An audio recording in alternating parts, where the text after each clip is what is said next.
तो नेक्स्ट अब हम बात करते हैं इसकी रिलेटिव मेजर्स की। रिलेटिव मेजर्स के अंदर हम देखते हैं सी आर, सी से बनता है कोएफिशिएंट और आर से range, coefficient of range. Same formula use करना है आपने, maximum value minus minimum value divided by maximum value plus minimum value.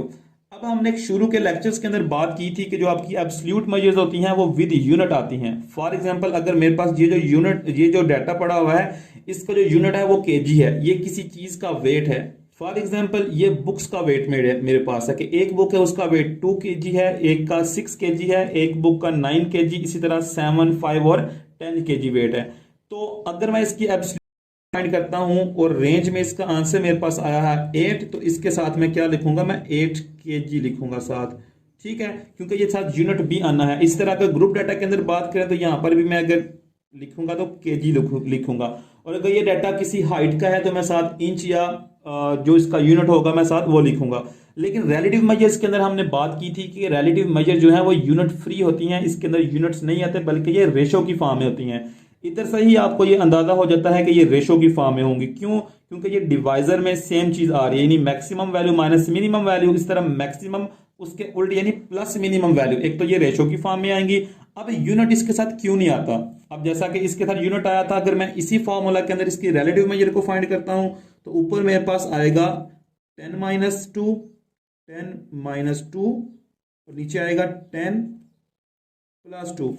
इसी तरह अगर आप इसको कर देते हैं, सिंप्लीफाई करते हैं, तो मेरे पास आएगा 8 और नीचे आएगा मेरे पास 12, लेकिन साथ इनके यूनिट्स भी आएंगे, जिस तरह मैंने यहां पे लिखा था केजी, और साथ इसका नीचे भी यूनिट। अब दोनों केजी में है तो ये आपस में कैंसिल आउट हो जाते हैं, तो पीछे सिर्फ क्या बचेगा, 8 डिवाइडेड बाय 12।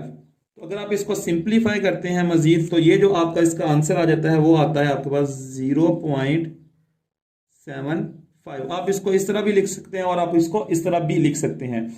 इसके अंदर एक बात याद रखनी है आपने कि जितनी भी आपकी एब्सोल्यूट मेजर्स हैं या फिर रिलेटिव मेजर्स हैं, वो सारी की सारी क्या होती हैं, हमेशा पॉजिटिव नंबर होंगे। जीरो आ सकता है लेकिन जीरो से नीचे वैल्यू नहीं आ सकती, ठीक है, यानी नेगेटिव आपका आंसर कभी नहीं आ सकता। आपका आंसर कभी भी -8 नहीं आ सकता। मिनिमम भी अगर ये आंसर है तो ये जीरो आ सकता है, लेकिन जीरो भी किस केस में आएगा, अगर आपके पास जो डाटा मौजूद है वो सारे का सारा डाटा आपका कांस्टेंट डाटा है, सारी की सारी वैल्यूज आपकी सेम है बिल्कुल, तो फिर जो है आपका आंसर जीरो आएगा। अदरवाइज ये हमेशा कोई पॉजिटिव नंबर होगा, जिस तरह ये +8 है, यहां पर 0.75 ये भी प्लस के अंदर है। दूसरी बात याद रखनी है कि जो आपके रिलेटिव मेजर्स हैं यानी कोएफिशिएंट ऑफ रेंज है, ये हमेशा इसका जो आंसर आएगा वो 0 पॉइंट समथिंग की फॉर्म में आएगा।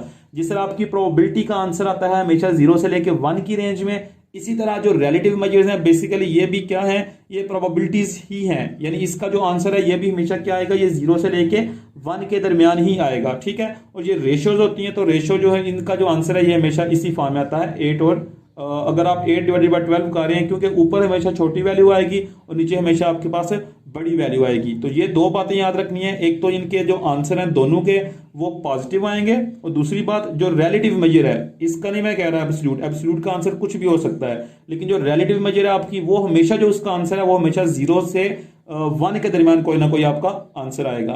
तो ये था हमारे पास रेंज, जो पहली टाइप है मेजर ऑफ डिस्पर्शन की।